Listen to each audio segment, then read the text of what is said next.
Hello and welcome back, Squirrel Nation. If you're new to the channel, please smash that subscribe button so you don't miss out on any of our amazing future content.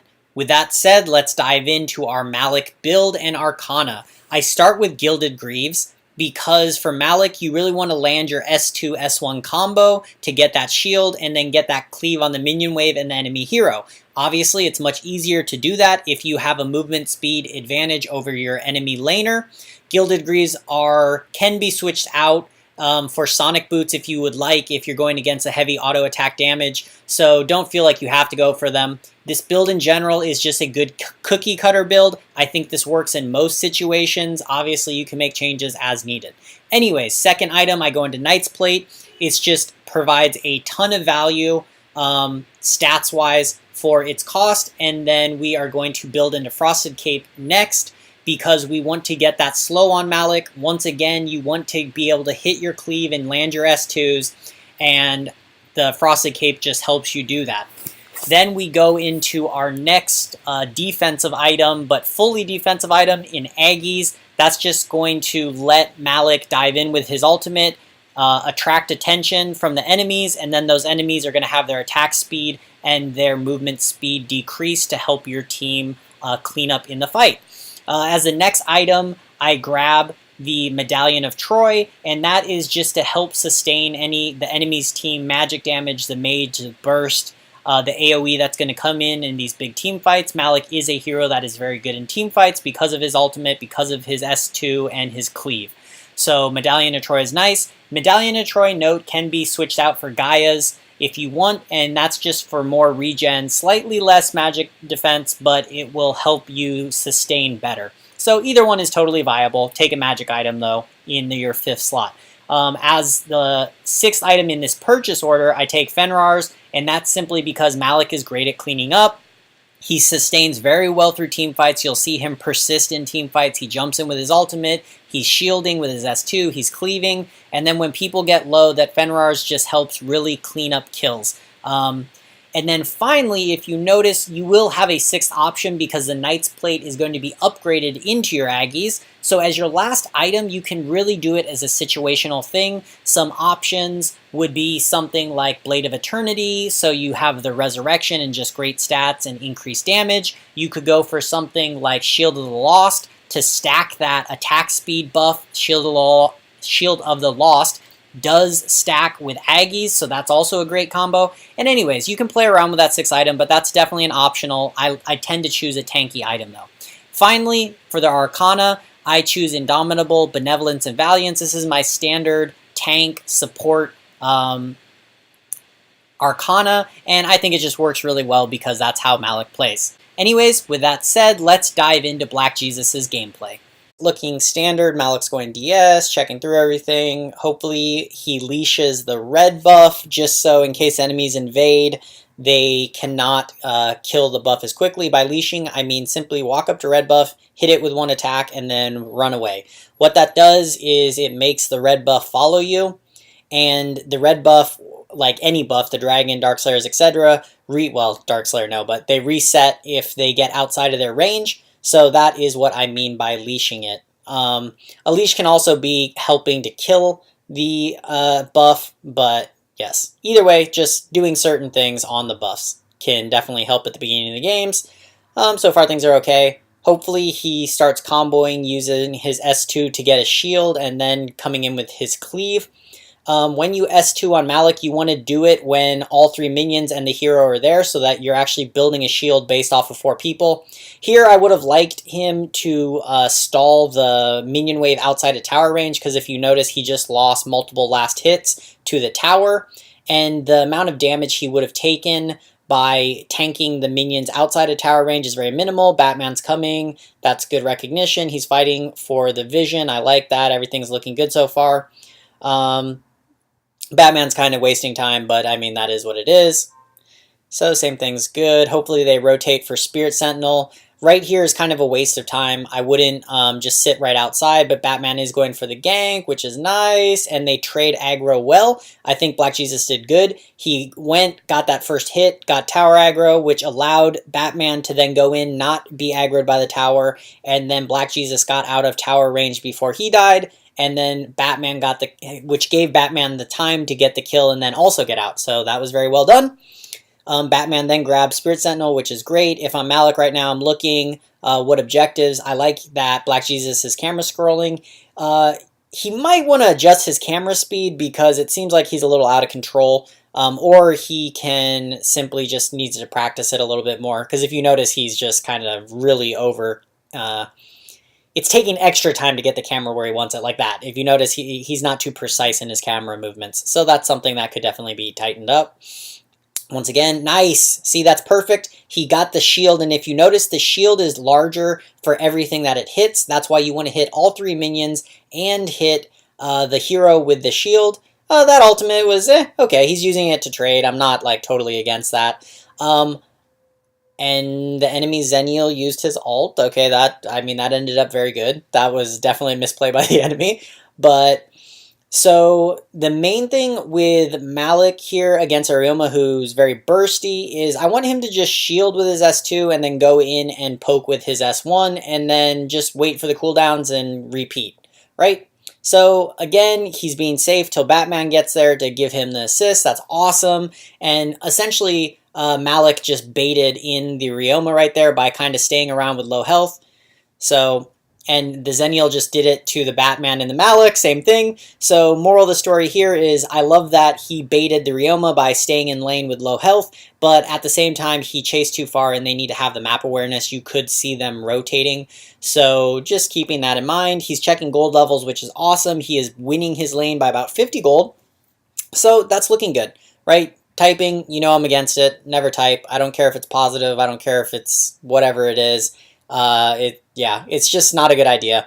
Honestly, it's just going to tilt your teammates. If you say something mean, it's going to tilt people, right? Or if you say something that can be construed as offensive, it's going to get people upset. And then people will literally lose games just because they don't want you to win, right? So that doesn't help when it's negative. When it's positive, I can more understand making a positive comment, but at the same time, every time you pull up that keyboard and type, it's not a fast process because of how AOV communication is done. So you're wasting time that you could be doing something else, right? He could have been adjusting his build. He could have been looking at what the enemies are building. He could have been moving the camera around to check on enemy health levels, right? He could have simply been taking the time to think about what his goal is, right? Like go clear wave bottom, go clear wave mid, go grab the Spirit Sentinel, right? Kind of planning ahead. But instead he's letting himself use focus to complain about somebody else in the game.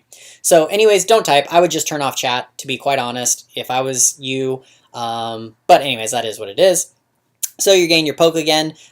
Here, after you clear this wave, I hope you go grab Spirit Sentinel or get some sort of objective. So roam, because yeah, it's never a good thing to just sit in your lane. So as soon as he clears here, if he just sits here, it's not great. Oh, this is good. He got some low.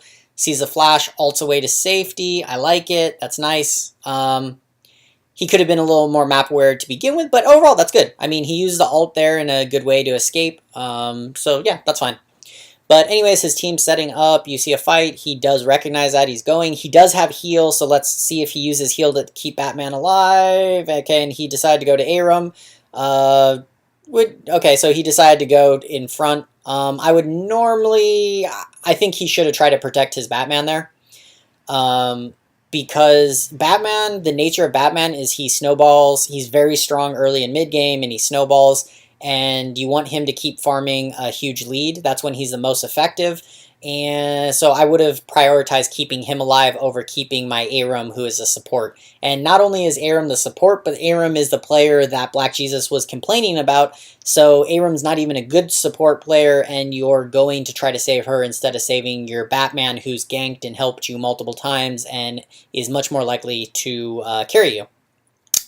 So anyways, also going to Valheim, that I'm not a fan of. Valheim just straight out wins lane against Maloch, so he just basically ate a bunch of damage for nothing. He couldn't rotate there quick enough to save lane anyways. There you miss the siege minion with your shield, which does matter because notice you just took about 1 bar of damage from Ryoma, and if you would have hit that siege minion, that would have been maybe half a bar instead. But anyways, you're missing your cleave. These are just micro things. I don't really like to comment on micro. You can practice. Hero Trial is your friend. Turn off cooldowns and just go and practice your S2, S1 combos and landing that type of stuff. So you're starting to rotate, but the wave is locked. Ryoma is there. I guess, oh, Ryoma did roam, so that is a good call. I still would have cleared the wave. The reason why is if you notice a fight's not actually breaking out, your team's not trying to fight. The Aram was already low health, and yeah, they just weren't looking to fight, so that's where you could have already had this wave cleared and then roamed. And then the Ryoma, you would have been putting pressure on your lane, and Ryoma would have had to come back to lane. But anyways, it's those are just little things you can experiment with. So healing up, hopefully he's pinging. Yes, he is pinging. That's good to tell his team. Make them recognize he needs to come. Yes, perfect. This ultimate is good, right? Make it hard for them to hit. But at the same time, yeah, it is 3 people and his team was rotating slower. In that, I understand what he's doing. Unfortunately, his team didn't come over. So in the future, and I don't think it's necessarily a better play because I could have seen what he did as a good play, but he could have ulted backwards and just kind of got out of that situation. But that's kind of here nor there, to be honest. So their team is definitely starting to tilt. Like we talked about, this to me kind of points back to the typing type of thing, right?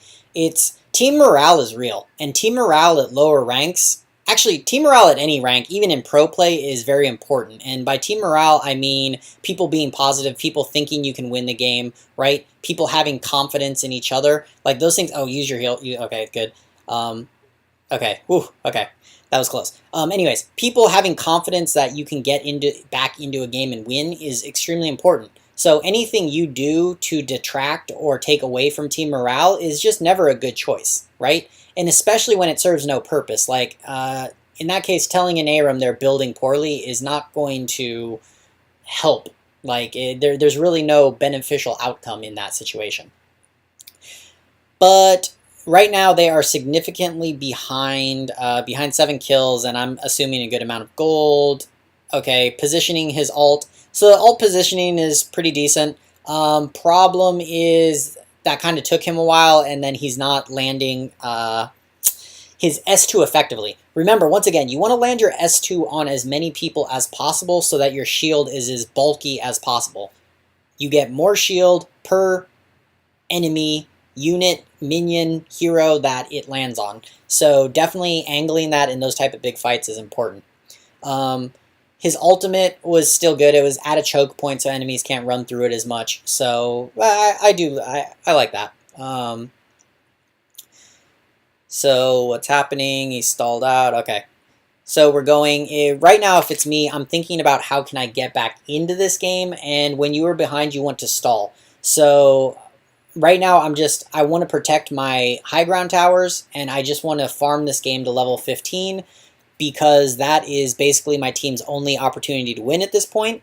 Good news is, okay, and these type of chasing are really bad when you're behind. So you notice no enemies are dead. In this Xennial, you guys are all blowing your ultimates, all your cooldowns are being used on this enemy Xennial, and right, he's just distracting you. That's all Xennial's doing. He's doing, the Xennial's playing great. He's just making you waste your cooldowns, waste your resource, and his team is doing something else more valuable. And honestly, you're kind of lucky because the Xennial could have just as easily been baiting your team into an ambush. So anyways, when you're behind, just farm.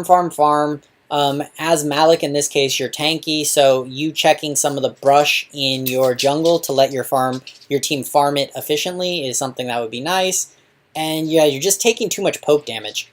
So you see the wave coming in and you see the Darkslayer, right? Don't be so advanced to let the enemy team poke you down. So what I mean is, what I would have preferred for Maloch to do there is wait back until right before the wave is going to crash into his tower, and then use his ultimate on top of the minion wave, use the cleave to clear the minion wave, and just focus all of his damage, all of his cooldowns on clearing the minion wave. That's how you defend a high ground tower. A high ground tower, defending it is more important than getting kills on the enemy or you dying, right? So the problem there was Black Jesus, as Maloch, he was too far forward, so the enemies were poking him down. And by the time the minion wave finally got to the tower, he was already at like 30 to 40% health, so there's just no way for him to clear the minion wave before he died, right? And once again, we're behind. So in this game, he was behind, so he wants to stall the game, which means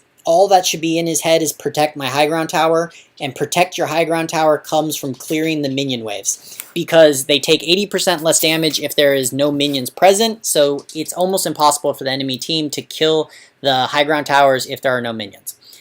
Okay, that does it for today's video. I hope everybody enjoyed it.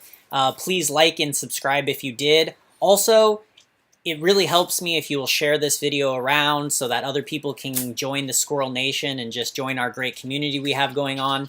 But anyways, as always, I'll see you all tomorrow, and happy ranking.